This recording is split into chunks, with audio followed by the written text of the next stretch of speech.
नमो विष्णुपादाय कृष्णपृष्ठाय भूतले श्रीमते भक्ति वेदांत स्वामीति नामिने नमस्ते सरस्वती देवे गौरवाणी प्रचारिणे निर्विशेष शून्यवादी पाश्चात्य देशतारिणे। हरे कृष्णा। तो आज हम कर रहे हैं प्रकृति के नियम और थर्ड क्लास। तो आज हम लोगों ने शुरू करना है कि प्रभुपाद ने कल बता रहे थे कि एजुकेशन सिस्टम तब तक फेल है जब तक उसको भगवान के बारे में और आत्मा के ज्ञान के बारे में कुछ ना बताया जाए। और ये बात हमने हमारी भारतीय सभ्यता ने शुरू से आजमाई भी है। आप सभी को पता होगा, जब ब्रिटिशर्स इंडिया पे अटैक करना चाहते थे, इंटेंशन थी,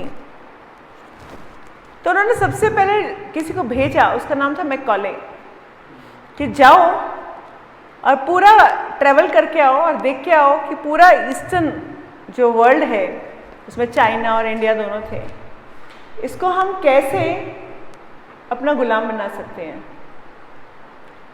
तो वो पहले चाइना होते हुए फिर इंडिया आया था, मगर जब उसे भारतीय सभ्यता देखी तो वो हिल गया और उसने अपनी कमेंट्री में लिखा कि भारतीयों को कभी गुलाम नहीं बनाया जा सकता। उनका एजुकेशन सिस्टम, उनकी सभ्यता इतनी स्ट्रांग है कि आप उनको गुलाम नहीं बना सकते। रादर अगर मुगल भी आए तो वो उनमें जाके मिक्स हो गए।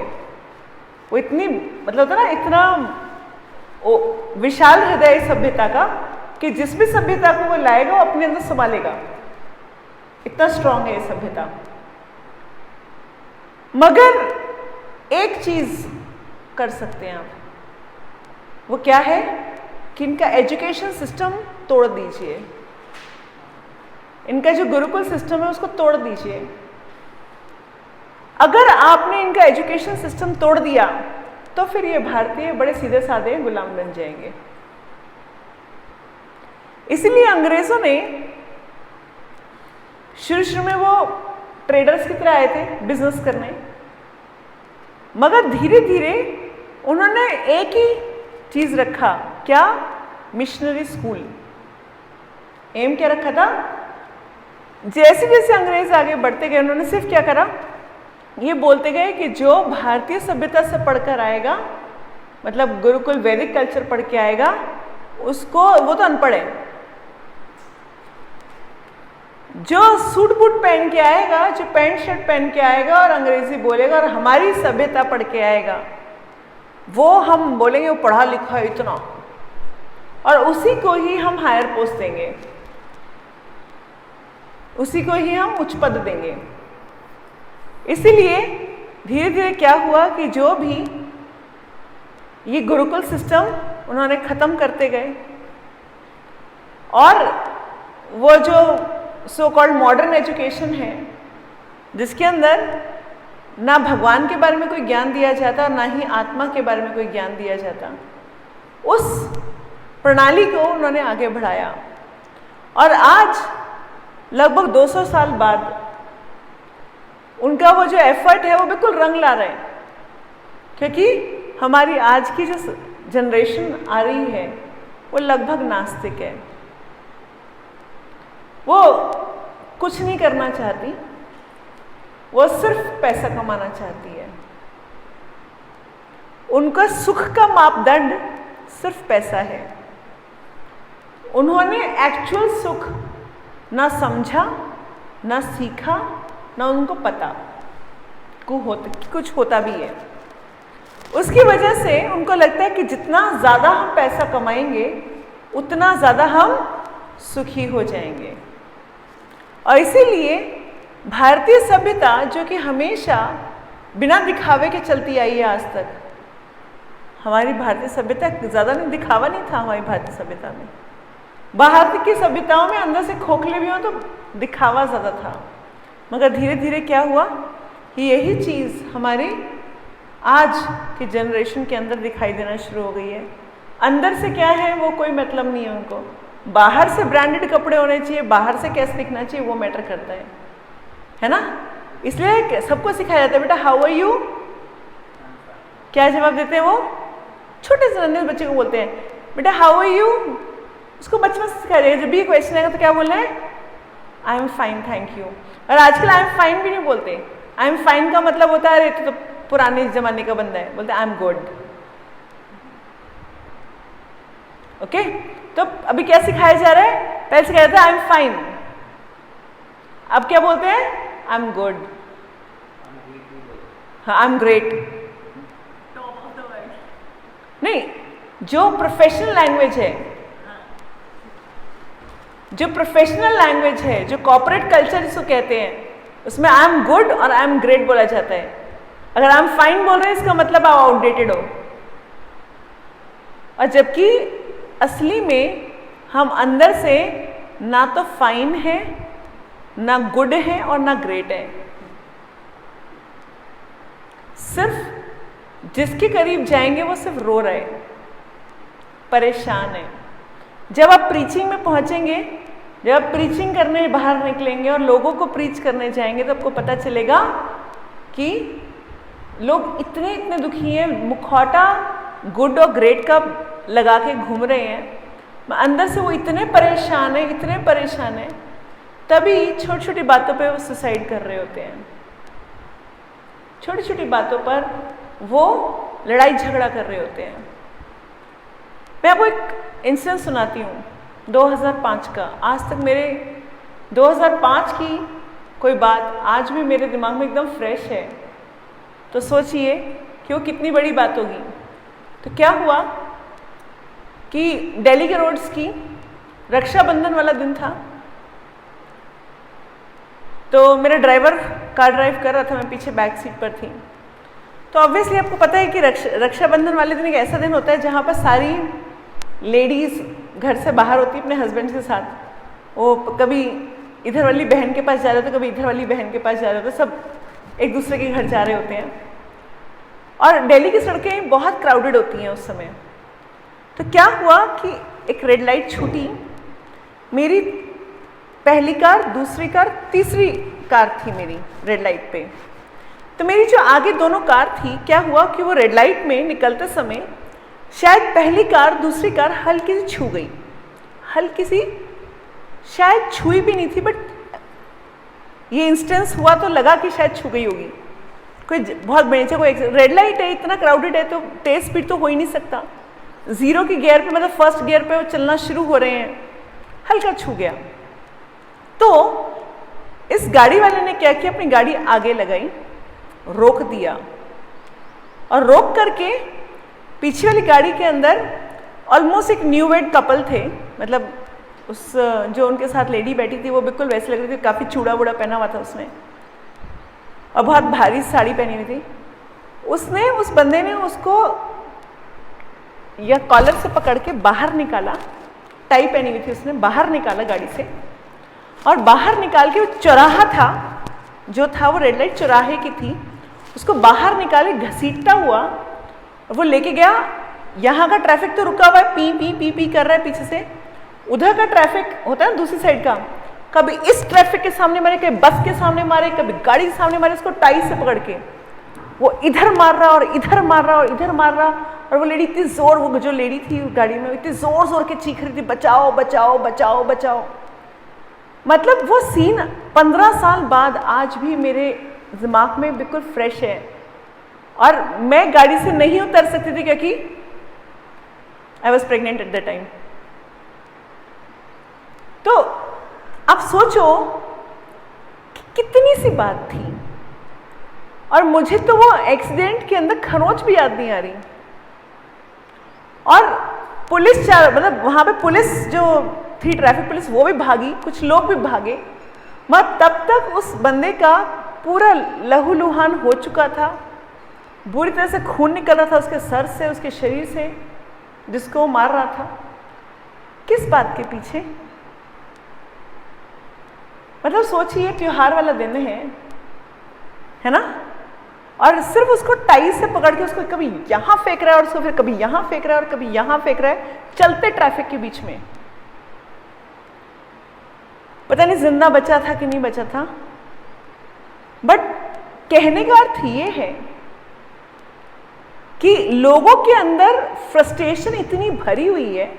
इससे क्या समझ में आता है कि वो जो मार रहा था वो कितना फ्रस्ट्रेटेड है इंसान, कि हल्की सी कोई बात हुई और उसने क्या किया, अपना वो पूरा जहर किसी और के ऊपर हिंसक हो गया, वो पशु की तरह हिंसक हो गया और उसे सारा जहर उसके ऊपर डाल दिया।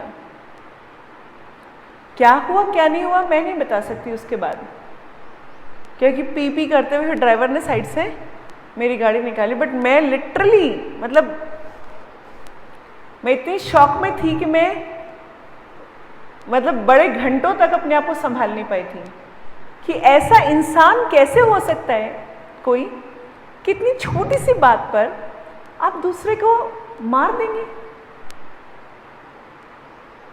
मतलब ये फ्रस्ट्रेशन लेवल है। और हम क्या बोलते हैं, I am good and I am great. जब वो बंदा, और दोनों पढ़े लिखे थे, ऐसा नहीं था जो मार रहा था कोई अनपढ़ सा कोई जाट होगा, ना ना ना ना, वो भी प्रॉपर कोट शोट में था, मतलब प्रॉपर लग रहा था कि कुछ पढ़ा लिखा बंदा है। दोनों के दोनों बड़े अच्छे पढ़े लिखे बंदे दिखाई दे रहे थे।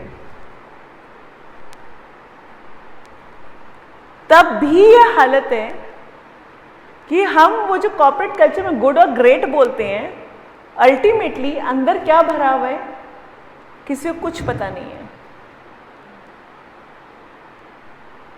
तो ऐसी हिंसाएं हमारे समाज में नॉर्मल हो गई हैं। ऐसी हिंसाएं हमारे समाज में नॉर्मल हैं। सुनने में बहुत दुख होता है, ऐसे कैसे हो सकता है। माता जी तो शायद कुछ बड़ा चढ़ा के बता रही है, मैं सोचिए 15 साल पुरानी कहानी सुना रही हूँ आपको, तो मेरे माइंड में कितना डीप बैठ वो होता ना, एक वो सीन मेरे दिमाग में कितना डीप है। ये लैकिंग है एजुकेशन सिस्टम का, जो प्रभुपाद पिछली क्लास में बोल रहे थे कि आप चाहे कितना भी पढ़ा लिखा दीजिए, कितना बड़ा स्कॉलर बना दीजिए, कितने बड़ी MBA की डिग्री दिला दीजिए, PhD की डिग्री दिला दीजिए, अगर आत्मा का ज्ञान नहीं है, उसको भगवान से नहीं जोड़ा, तो वो सब यूजलेस है। वो इंसान क्या है, द्विपशु पशु के समान है, धर्महीना पशु भी समाना। तो यही चीज प्रभुपाद बार बार बार बार बोल रहे हैं। और आज ऐसे बहुत सारी फॉरेन यूनिवर्सिटीज हैं जो इस बात को समझ गई हैं, और इसीलिए वो बच्चों को संस्कृत पढ़ने के लिए बचपन से प्रेरित कर रही हैं। और बहुत सारी ऐसी यूनिवर्सिटीज हैं UK वगैरह में जो बोलते हैं कि अगर आप संस्कृत का भगवत गीता नहीं पढ़ा तो हम आपको डिग्री नहीं देंगे। वो लोग फॉलो कर रहे हैं, हम भूल गए हैं। और आज समाज ये है कि शहरों में अगर कोई माला करता हुआ दिखता है तो उसके पास यार पागल है, ये सारे इस्कॉन वाले पागल होते हैं। तो ये उनका मानना है। फिर बोलते हैं अरे हमसे अच्छा कोई इंसान नहीं है, मैंने आज तक किसी का बुरा नहीं किया, मैंने आज तक किसी का बुरा नहीं चाहा। अगर हम सारे इतने अच्छे हैं तो समाज में इतनी बुराइयां क्यों फैल रही हैं, समाज में इतनी तकलीफें क्यों आ रही हैं। हम तो इतने अच्छे हैं, हम तो कभी किसी का बुरा नहीं करते। मैंने आज तक एक इंसान नहीं देखा जिसने आके कि मुझे बताया हो कि नहीं मैंने ना किसी का बुरा चाहा था या मैंने किसी का बुरा किया था। कोई नहीं बोलता। सब क्या बोलते हैं, आज तक मैं जितने इंसान से मिली हूँ, कितने मतलब इतनी उम्र हो गई मेरी, कितने लोगों से मिली होंगे, मैं तो पब्लिक फिगर रही हूँ, हमेशा से कितने कितने लोगों, सब एक ही डायलॉग मारते हैं, हमने आज तक किसी का बुरा नहीं किया, हमने आज तक किसी का बुरा नहीं चाहा, हम तो सबकी हेल्प करके चलते हैं। अगर हम सबका ऐसा एटीट्यूड है तो फिर समाज में इतनी तकलीफें क्यों हैं, है ना। अगर हम सबका ऐसा एटीट्यूड है, आपको पता है, आप गूगल पे डालिए NGO इन इंडिया, किस दिन अभी घर जाके डालिएगा NGO इन इंडिया, लाखों में फिगर आएगी, गूगल सर्चेस लाखों में फिगर आएगी। अगर लाखों NGO काम कर रहे हैं मानव मानवता के लिए, मानवता सुधार के लिए, तो फिर इतनी समस्याएं क्यों हैं? फिर तो कोई समस्या होनी ही नहीं चाहिए। फिर तो हर गरीब को आराम से खाना मिलना चाहिए, हर बच्चे को शिक्षा मिलनी चाहिए, जैसे कि वो डायलॉग मारते हैं, है ना? हर इंसान की दुख तकलीफ में 1000 लोग खड़ा होना चाहिए, मगर ऐसा तो कुछ भी नहीं है। तो कहने का अर्थ ये है कि हम सबने गुड और ग्रेट बोल बोल के एक खोखला संसार बनाया है, और इस संसार के अंदर हम बाहरी तौर से बहुत सुंदर नजर आते हैं, अंदर से सिर्फ गंद भरा हुआ है। एक दूसरे के प्रति नफरत, हिंसा, ग्रजेस, बस सिर्फ ये दया और कंपैशन का जो रियल फीलिंग है वो सिर्फ वैष्णवों में पाया जाता है, टू एन एक्सटेंट। तो हमें क्या करना है?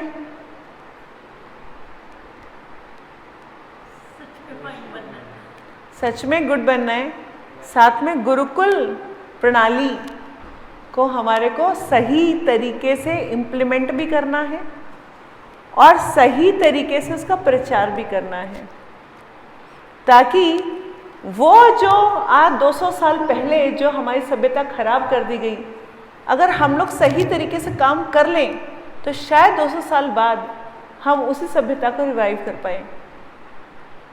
मैं तो नहीं कहती आज हम काम करें तो ये चुटकी करेंगे और अभी से हो जाएगा। हाँ, शायद वो जो सही वापस वो जोन आ जाए, उसका हम एक बोलते ना मील का एक छोटा सा पत्थर बन जाए।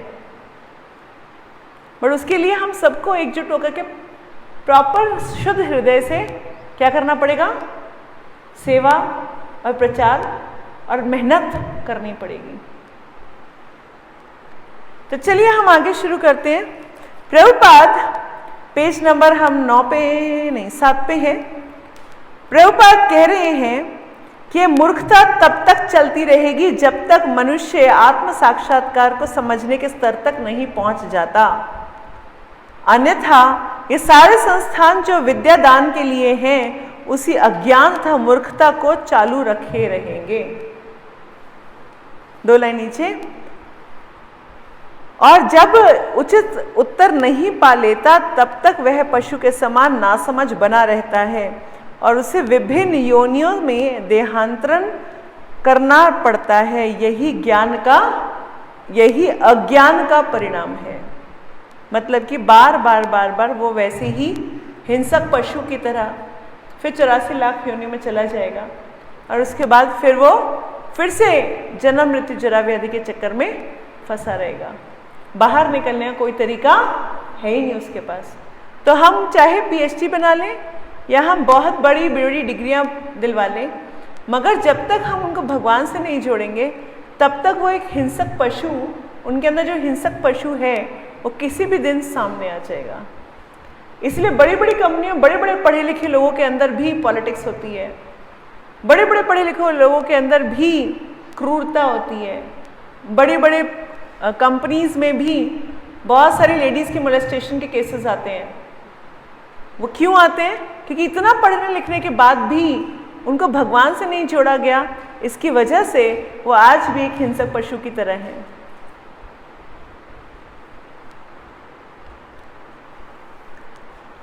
फिर प्रभुपाद, ये बात हमने कल ऑलमोस्ट पढ़ ली थी, उसके बाद प्रभुपाद हमारे को बता रहे हैं कि कर्म क्या है। आज की जो क्लास है वो मेनली कर्म के ऊपर है।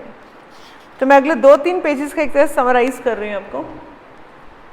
कर्म 3 तरह के होते हैं, सुकर्म, विकर्म और अकर्म। सुकर्म होते हैं पुण्य, अच्छे लोगों का काम किया हुआ। तो जब हम अच्छे काम करते हैं तो हमारे को सुख मिलता है। जब हम बहुत अच्छे काम करते हैं तो हमें स्वर्ग मिलता है। जब हम बुरे काम करते हैं, मतलब विकर्म करते हैं, तो हमें दुख भोगना पड़ता है। जब हम बहुत बुरे काम करते हैं तो हमारे को नरक भेज दिया जाता है। मगर दोनों के दोनों में ही, चाहे वो सुकर्म हो या विकर्म हो, हमें इस बंधन में बंधे रहना पड़ेगा।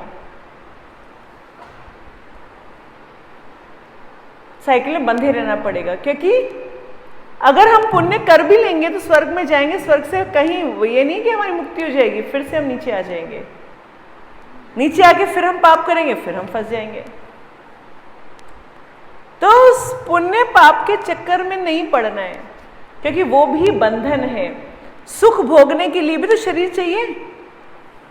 अगर मान लें कि हाइपोथेटिकल सिचुएशन ले लें, इमेजिनरी सिचुएशन ले लें कि एक इंसान ने सिर्फ पुण्य पुण्य पुण्य पुण्य पुण्य पुण्य किया, कोई पाप नहीं किया, ऐसा हो नहीं सकता।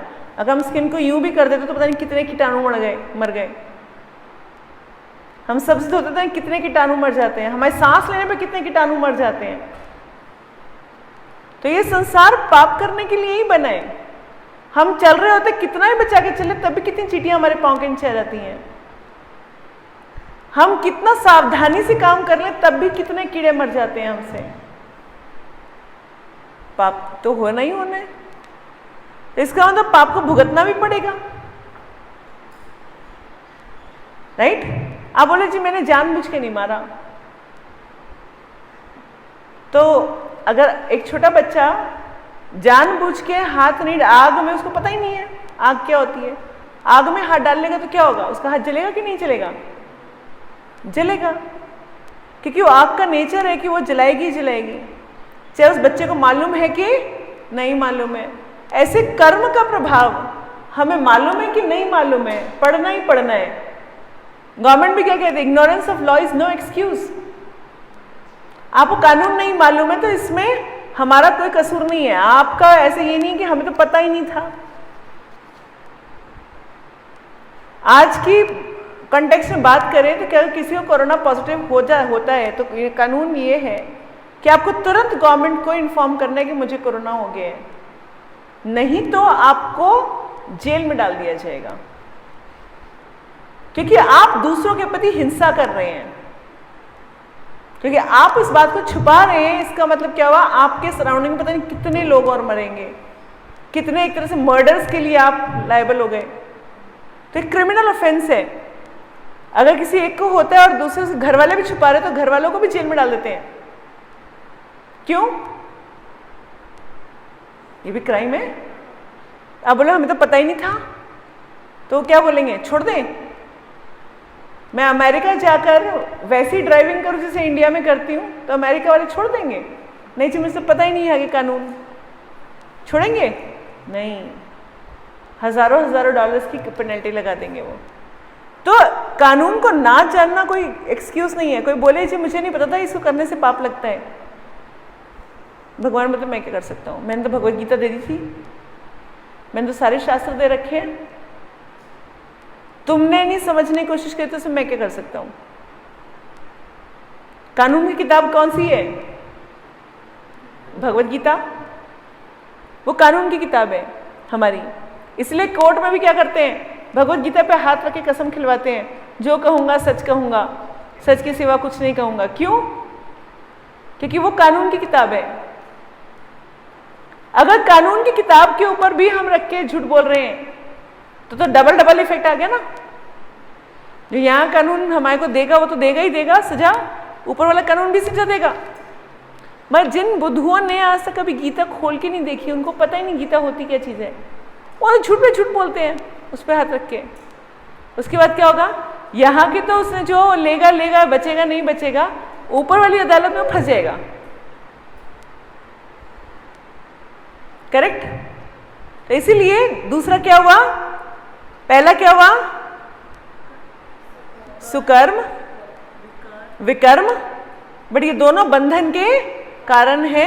क्योंकि अगर मेरे मरते समय एक पुण्य भी बच गया जो मेरे को भोगना रहता था, भगवान ने क्या बोला है, सर्वधर्मान परित्यज्य माम एकम शरणम व्रज अहम त्वम सर्व पापेभ्यो मोक्षयिष्यामि, पुण्येभ्यो मोक्षयिष्यामि नहीं बोला। क्या बोला है? पापों से मुक्त कर दूंगा। आप सारे धर्मों को छोड़कर एक मेरी शरण में आ जाओ, मैं सारे पापों से मुक्त कर दूंगा। पुण्यों से मुक्त करने को नहीं बोला। उस एक पुण्य के चक्कर में मैं दोबारा जन्म लेना पड़ गया तो क्या होगा? फिर पाप पुण्य के चक्कर में फंस जाऊंगी। कोई जरूरत नहीं है। जो करना है सिर्फ अकर्म करना है। तीसरा क्या है? अकर्म। अकर्म मतलब जो कुछ करना है कृष्ण के लिए करना है। जो अच्छे काम करने हैं भगवान की सेवा में करने हैं। जो अच्छे काम करने हैं भगवान के लिए करने हैं। तो उससे ना हमें पुण्य लगेंगे और ना ही हमें पाप लगेंगे। पुण्य लेंगे फिर भुगतने हैं, मतलब उनको भी सहने, उनको भी इंजॉय करने आना पड़ेगा, बट उसके लिए हम पाप में फंस जाएंगे। इसलिए हमें क्या करना चाहिए? जो कुछ भी कर रहे हैं हम किसके लिए कर रहे हैं? भगवान के लिए कर रहे हैं। हमें हर चीज भगवान के लिए करनी है। हम अच्छा काम कर रहे हैं, अगर हम फूड फॉर लाइफ कर रहे हैं, सपोज हम सबको बाहर प्रसाद खिला के आ रहे हैं, तो क्या हो गया? पहली बात तो हम प्रसाद खिला रहे हैं, और दूसरी बात हम भगवान की प्रसन्नता के लिए कर रहे हैं, क्योंकि सारे जीव भगवान के बच्चे हैं, हम उनके बच्चों के लिए खाना खिला रहे हैं।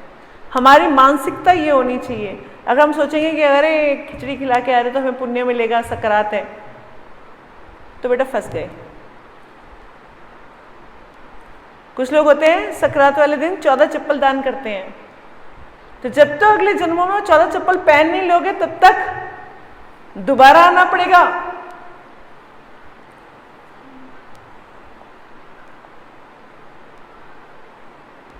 तो क्या करना है? आप बोलो फिर तो हमने बहुत कुछ कर रखा है पीछे। क्या करना है? अब एटलीस्ट फैन स्विच ऑफ कर दीजिए। वो जो चक्र है ना, स्विच ऑफ कर दीजिए। अभी थोड़े दिन तो चलता रहेगा। फैन स्विच ऑफ कर दो क्या होगा? बंद हो जाएगा तुरंत? नहीं, पहले तो घूमेगा थोड़ी देर, है ना, फिर धीरे धीरे बंद होएगा। बिल्कुल वैसे ही हमारी पाप करने की प्रवृत्ति भी है। रूप गोस्वामी कहते हैं कि सिर्फ विकर्म से काम नहीं चलेगा, समझने से और डीप में चाहिए। पाप कई तरह का होता है। एक होता है जो फलीभूत हो चुका, जो फ्रूटिफाई हो चुका। आज हम काले हैं, मोटे हैं, है ना, वो क्या है? हमारे कुछ पापों की वजह से ऐसे हैं, या हमें कोई बीमारी लगी हुई है अभी, या हमें प्रॉब्लम है कुछ, वो सारी किसकी वजह से है? जो हमारे पिछले पाप, प्रारब्ध पाप जो ऑलरेडी हो चुके, फ्रूटिफाई। दूसरे होते हैं जो अभी तक आने बाकी हैं, जो अभी आने बाकी हैं। तो अभी जो और दुख और जन्मों में हमें भुगतने बाकी हैं, वो क्या है? आगे वाले। तीसरा होता है कूट पाप और बीज पाप। अभी बोलो ये क्या चीज होती है? कूट पाप वो होते हैं जो हमारी मेंटालिटी वैसी बना देते हैं। जैसे कुछ लोगों को आपने शायद देखा हो, जो ना चाहते हुए मुंह से झूठ ही बोलते हैं। वो नहीं चाहते झूठ बोलना, बट पता नहीं क्यों झूठ बोल रहे होते हैं। उनकी प्रवृत्ति ऐसी है, उनकी मेंटालिटी ऐसी है कि उनको लगता है कि झूठ बोलूंगा तो अच्छा रहेगा। ये किसी की चोरी की मानसिकता है, मानसिकता ही उसकी चोरी की है। वो हर जगह ये देखेगा, अच्छा उसने ये पहन रखा, उसको चोरी कर लेता हूं। उसका मन उसी में चलता रहेगा। ये कोई आलसी है, इसकी मेंटालिटी आलसी, यहां पड़ा वहां पड़ा, घर गंदा है, पता ना, बट कहीं कुछ खाना बना है नहीं बना है, कोई सुसु पॉटी पड़ी हुई है, बच्चों की पड़ी हुई है, सब गंद पड़ा हुआ है। ये मानसिकता है, ये पाप है, उसकी वजह से हम आलसी हैं। ठीक है? तो जैसे हमारी मानसिकता बन जाती है, वो हमारे क्या है? कूट कर्म। सॉरी बीज कर्म। और कूट कर्म क्या होते हैं? कूट कर्म होते हैं जो हमारे को पाप करने के लिए प्रेरित करते हैं। जैसे कहीं जा रहे थे, ऐसे एक एग्जाम्पल ले रही हूँ, मतलब भक्तों का समाज तो ऐसे नहीं बतानी चाहिए, एक एग्जाम्पल नहीं लेना चाहिए, बट स्टिल एक नॉर्मल मान लेते हैं, नॉर्मल लोग हैं, मान लो जा रहे हैं, उसको वहां पे किस दोस्त ने बोलेगा, दोस्त बोलेगा उसका चल चल सामने बार है, चल एक पैक पी के आते हैं। अब उसका मन करेगा हाँ चलते हैं, मन क्या कर रहा है, उसको प्रेरित किया जा रहा है कि चल पाप करते हैं।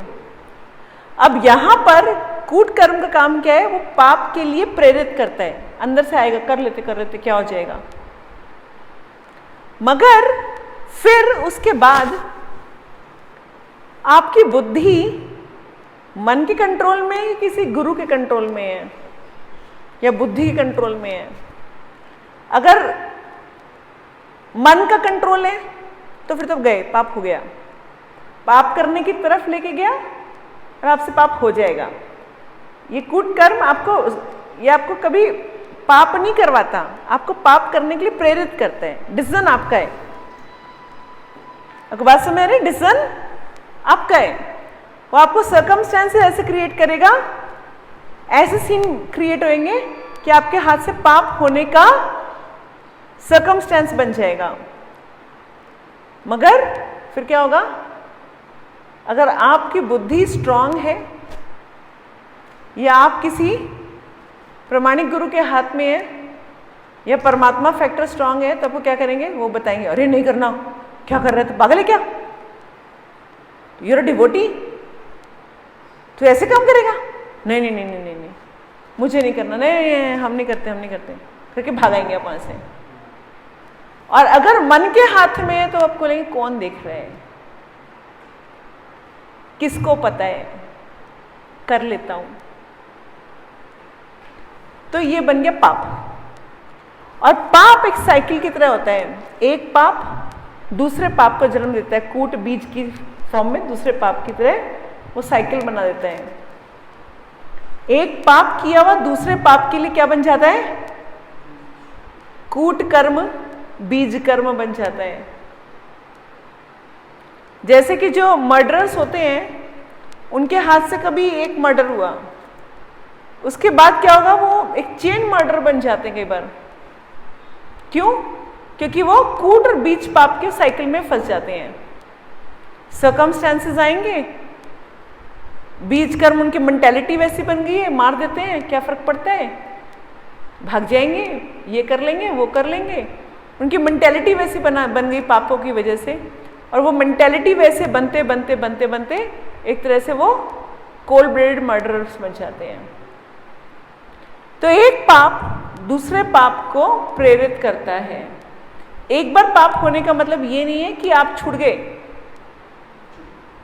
गए, मतलब अगर आपसे पाप हुआ है तो वो ये पाप अगले पाप के लिए बीज बन जाएगा। अब आपको दूसरे पाप की तरफ वो लेके जाएगा। तभी कहते हैं ना, एक झूठ 100 झूठ बुलवाता है। सुना आपने कभी? बोलने पड़ते हैं, एक झूठ को छुपाने के लिए 100 झूठ बोलने पड़ते हैं, क्योंकि वो एक झूठ जो पाप हुआ उसके लिए अब और चेन ऑफ पापों की श्रृंखला शुरू हो जाएगी। तो बी क्लियर। एक बार सामने वाले को जरूर बुरा लग सकता है, अगर आप साफ बोल रहे हैं तो प्यार से बोलिए, साफ बोलिए। हो सकता सामने वाले को एक बार बुरा लगे, मगर हम झूठ क्यों बोले?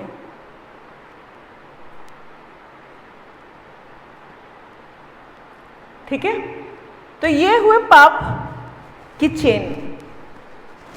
तो जब वैष्णव दया होती है हमारे ऊपर, हम तो इन पापों की चेन में फंसे हुए, सुकर्म मतलब कि पुण्य पाप इन्हीं के चक्रों में फंसे हुए।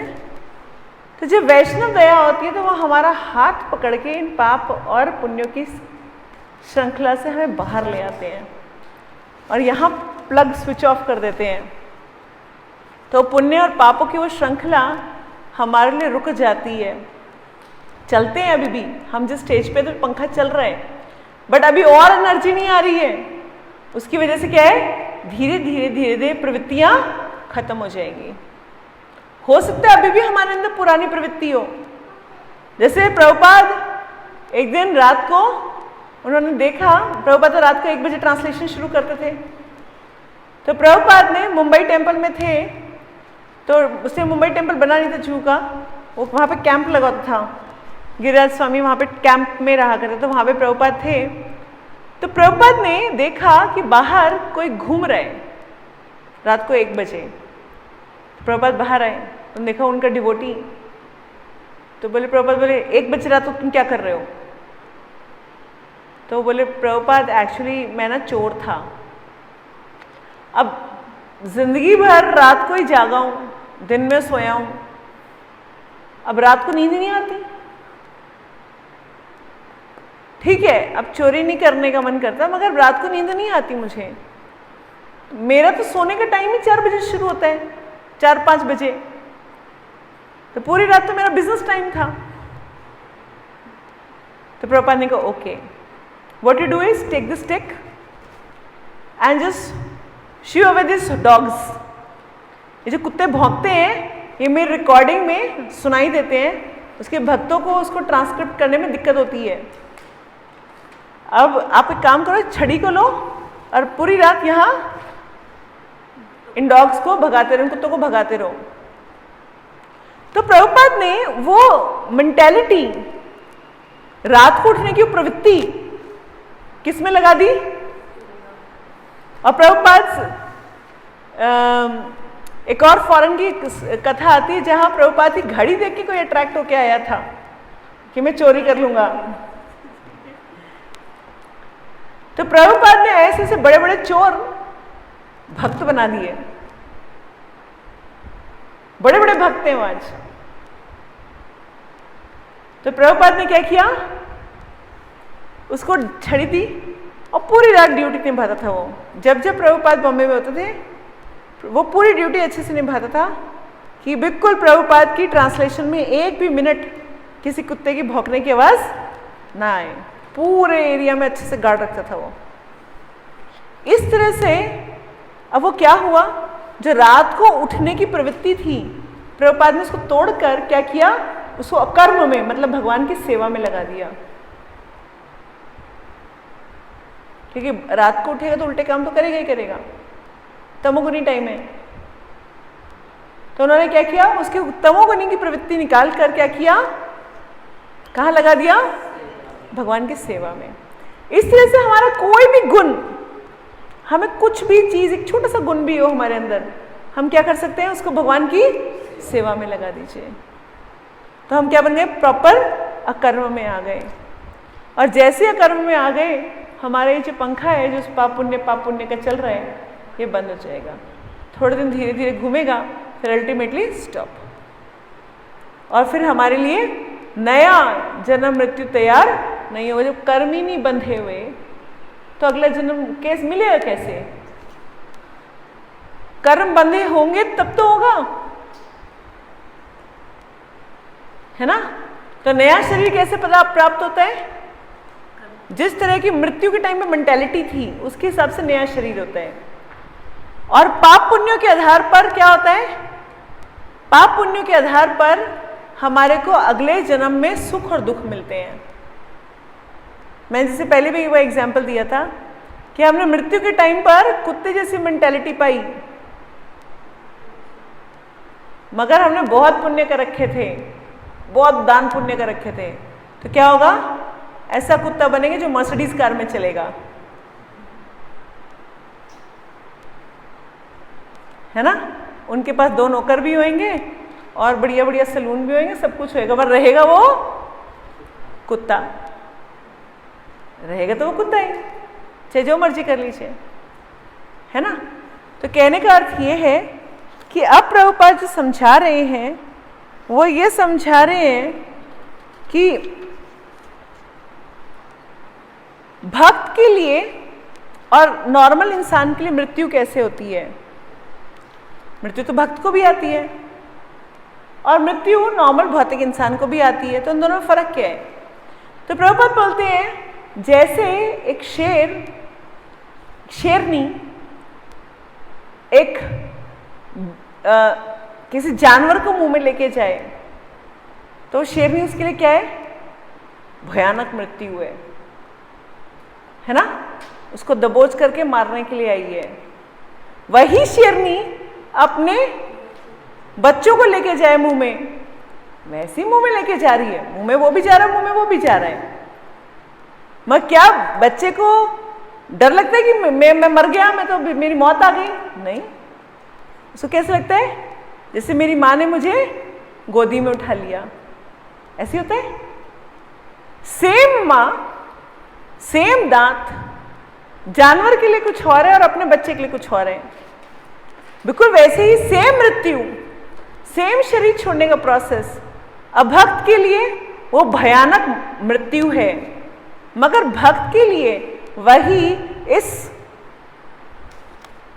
दुखालय में शाश्वतम छोड़कर अपने घर जाने का रास्ता है, अपने घर वापस लौटने का, भगवान की सेवा में लौटने का एक रास्ता है। तो जब मृत्यु आएगी वो खुश होएगा, दुखी होएगा?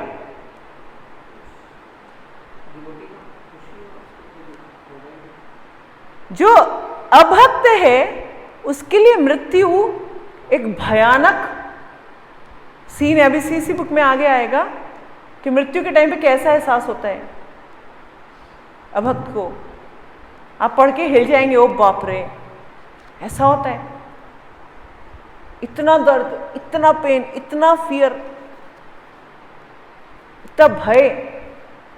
मैं भक्त को पता है, अरे वाह मृत्यु आ गई, वेरी गुड, अब तो मेरे को भगवान से मिलने जाना है, अब तो मैं अपने घर जा रहा हूं, है ना? अगर मान लीजिए कोई भी यहाँ लॉकडाउन में फंसा हुआ हो कहीं पर और उसके लिए एक स्पेशल विमान आए कि चलो भाई तुम्हारे घर छुड़ाते हैं, तो खुश होएगा, दुखी होएगा? बहुत खुश होएगा, अरे वाह। तो ऐसे ही मृत्यु भक्त के लिए क्या है? सेलिब्रेशंस हैं। तभी जब तिरोभाव आते हैं तो भी हम सेलिब्रेट करते हैं भक्तों के। जब प्रभुपाद का तिरोभाव आता है, बड़े बड़े भक्तों के जब तिरोभाव आते हैं, तो हम क्या करते हैं? सेलिब्रेट करते हैं, क्योंकि वो भगवान के धाम गए। तो मृत्यु दुख का कारण नहीं है, वो सुख का कारण है ना? इसके बाद प्रभुपाद ने एक और चीज बताई कि जो अभक्त हैं, जो भगवान को नहीं जानते, आपने वो वाली कथा सुनी होगी। एक बार मैंने शायद पिछली बुक के साथ सुनाई थी। एक बार एक प्रभुपाद कुछ लेक्चर दे रहे थे, तो पीछे से एक इंसान, शायद यूएस या यूके में कहीं लेक्चर चल रहा था, एक बोला कि प्रभुपाद, अगर आपको मृत्यु के बाद पता चले कि कृष्ण विष्णु कुछ नहीं होते, कृष्ण कुछ नहीं है, सिर्फ बोगस था, आपका मन का बहम था, तो प्रभुपाद बोले तब भी हमें कोई प्रॉब्लम नहीं है, क्योंकि हमने सारी उम्र क्या किया? प्रसाद खाया, खूब कीर्तन किया, डांस किया। हम तो तब भी घाटे में नहीं है, हमने तो खूब एंजॉय किया। बट बेटा, अगर तेरे को मृत्यु के बाद पता चलेगा कृष्ण ही भगवान है, तो तेरा क्या होएगा? भाई हमने तो फिर भी सारी उम्र, है ना, आराम से खाया पिया, प्रसाद खाया, आराम से हमने चरणामृत पिया, है ना, आराम से कीर्तन में डांस किया, आराम से हम तो रहे, we enjoyed our life. But तू सारा उम्र गधे की तरह पिसता रहा और मरने के बाद पता चला कृष्ण ही भगवान है, ओहो, तेरा क्या होगा? अमेरिका में कुत्तों को बड़ा प्यार से रखा जाता है, बहुत प्यार से रखा जाता है, डॉग्स एंड कैट्स। तो एक बार प्रभुपाद के लेक्चर में दे रहे थे, प्रभुपाद डॉग्स कुछ बोल रहे थे कि then you will become a dog. तो एक बंदा खड़ा हो गया, बोला what's there wrong in becoming a dog? कुत्ता बनने में कौन सी प्रॉब्लम है? कोई समस्या थोड़ी ना कुत्ता बनने में। तो प्रभुपाद बोलते okay then you be dog. क्या बन जाओ? अगले जन्म में आप भी कुत्ता बन जाओ। प्रभुपाद के मुंह से निकले। क्या हुआ उसका? तो कहने का अर्थ ये है कि हमारे को सावधान रहना है कि हम हर कार्य, इसलिए प्रभुपाद ने क्या नाम रखा? International society of Krishna consciousness. Consciousness का गेम है ये सारा। खाते हम भी हैं, खाते अभक्त भी हैं, नहाते हम भी हैं, वो भी हैं, जॉब हम भी करते हैं, वो भी करते हैं, है ना? और एक्सटर्नली देखने में ऐसा लगेगा कि हम और वो बिल्कुल एक जैसे काम कर रहे हैं, मगर एक्चुअली में हम और वो एक जैसे काम नहीं कर रहे हैं, क्योंकि हम कर रहे होते हैं अकर्म और वो कर रहे होते हैं सुकर्म और विकर्म। ज्यादा तो विकर्मी होते हैं, इसलिए बार बार दुख आते रहते हैं उनको। तो कॉन्शियसनेस का फर्क है। देखिए बात को ध्यान समझिएगा। एक लेडी अपने घर की सफाई कर रही है। अगर वो सोचती है कि मेरा घर है और मैं सफाई कर रही हूं इस घर की, तो ये क्या हो गया? सुकर्म विकर्म दोनों है। सब सफाई कर रही सुकर्म है, और बहुत से कीड़े वीड़े मर गए, सब विकर्म है। अगर वही सोच रही है कि ये घर भगवान का मंदिर है, क्योंकि यहाँ पे भगवान की तस्वीर मेरे घर में है, मेरे घर में भगवान के विग्रह हैं, तो भगवान का मंदिर कोई ये थोड़ी ना सिर्फ यही मंदिर है, ये सारा भी तो मंदिर है, पूरा कंपाउंड ही मंदिर होता है। जहाँ ऑल्टर तो सिर्फ वही मंदिर थोड़ा ना, सारा ही मंदिर है। तो मैं सफाई किस लिए कर रही हूँ कि ये पूरा का पूरा कंपाउंड क्या है? मंदिर है। तो वो जो घर की सफाई करेगी वो मंदिर की सफाई का पुण्य लगेगा, मतलब पुण्य नहीं अकर्म, भगवान की सेवा का लगने कर रही है वो अपने घर की सफाई। तो नॉर्मल घर की सफाई में इस घर की सफाई में क्या फर्क हो गया? कॉन्शियसनेस का फर्क है। वहां वो सोचती मेरा घर, यहां वो क्या सोच रहे हैं? ये ठाकुर जी का घर है, ये भगवान का घर है, यहाँ भगवान के भक्त रहते हैं, इसलिए मुझे क्या करना है? इस घर की सफाई करनी है, साफ सुथरा रखना है इस घर को। तो भगवान की सेवा ऑटोमेटिकली हो गई।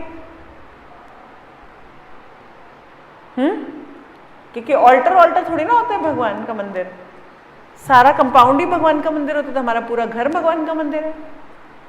अगर खाना बना रहे हैं और ये पूछ रहे हैं कि हाँ जी आप क्या खाओगे, इसके ज्यादा किसकी प्रसन्नता के लिए बन रहा है? उन हाँ जी के लिए। मगर अगर हमें सोचें कि मेरे भगवान जी ने कितने दिनों से क्या नहीं खाया, अरे बड़े दिन हो गए चूरमा नहीं खाया, तो फिर क्या होगा?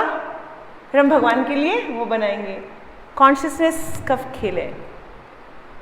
वहां हम अपने लिए बना रहे हैं और भगवान को भोग लगा रहे हैं।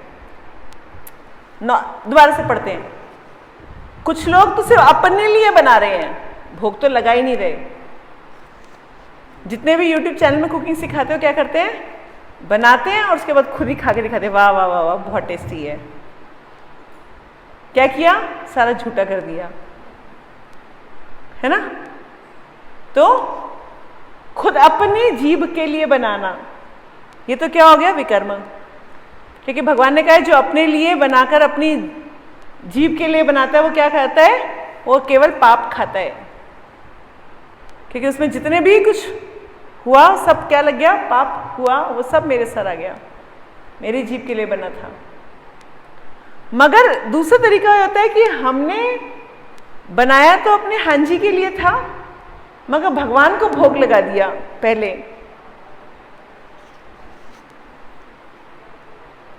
ठीक है? बच्चों से पूछे क्या खाना है बेटा? बोलता है इससे मैक्रोनी खानी है। अच्छा ठीक है बेटा मैक्रोनी बनाती हूँ। तो बनाया किसके लिए? बच्चों के लिए। और क्या करा? भगवान को भोग लगाया। तो भगवान बहुत प्रसन्न नहीं होते, मेरे ने तो बनाया नहीं, है ना।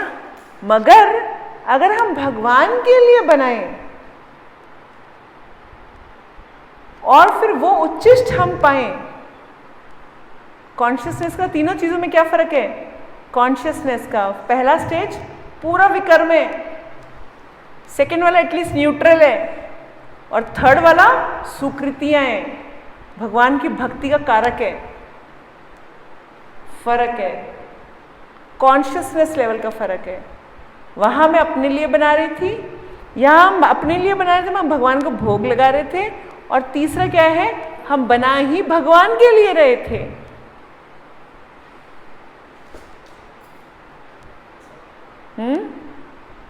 तो हमारे को क्या करना है?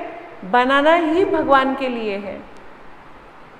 कि आज तो मेरे भगवान जी को खिलाए हुए बड़े दिन हो गए, आज तो ये बनाए हुए बहुत दिन हो गए, है ना, आज ये बनाते हैं, भगवान जी को खिलाएंगे। जब इस कॉन्शियसनेस लेवल पे आकर के कुछ बनाते हैं तो भगवान उसको पक्का स्वीकार करते हैं। मगर जब बीच वाले कॉन्शियसनेस पे होते हैं कि हम बना तो अपने घर वालों से पूछ के रहे हैं, मगर चलो, तो फिर क्या होगा? भगवान भी चलो ठीक है चलो। और ये वाले जो लोग हैं जो बिना भोग लगाए खाते हैं तो केवल पाप खाते हैं। 3.30 में लिखा है ओनली पाप खाते हैं और कुछ नहीं खाते। और फिर बोलते हैं अरे पता नहीं क्यों इतने दुख आते हैं, हम तो सबका अच्छा करते फिर भी इतने दुख आ रहे हैं। अरे रोज तुम 3 टाइम पाप खा रहे हो, दुख नहीं आएंगे तो और क्या आएगा? 3 टाइम आप पाप खा रहे हो बना बना के, फिर दुख नहीं आएंगे तो कैसे काम चलेगा?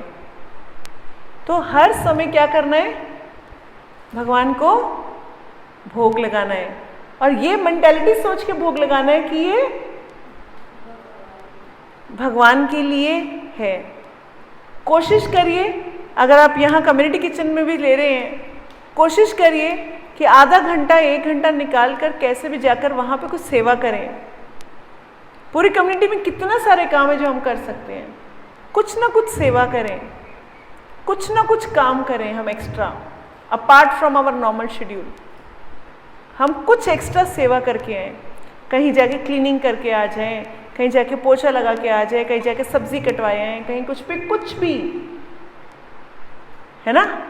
कुछ आधा घंटा 1 घंटा सेवा में ज़रूर निकालना चाहिए, अपार्ट फ्रॉम जो ड्यूटी हमें एलोकेटेड है उनके अलावा। कुछ ना कुछ जितना मेहनत कर सकते हैं कर सकते हैं। आपके पास तो बहुत चांस है सेवा करने का, बहुत चांस है। लोग तो तरसते हैं, मंदिर कहाँ जाता है 40-40 किलोमीटर दूर होते हैं, वहाँ पे जाके सेवा करके आते हैं। 40 किलोमीटर दूर जाने का तो 1-1.5 घंटा तो जाने का लगेगा, 1-1.5 घंटा आने का लगेगा, 3 घंटा वो हो गया। उसके बाद भी लोग डेली मंगला आरती जाते हैं, वहाँ पूरी चैंटिंग करके पूरा सेवा करके फिर सुबह अपने काम पे आते हैं।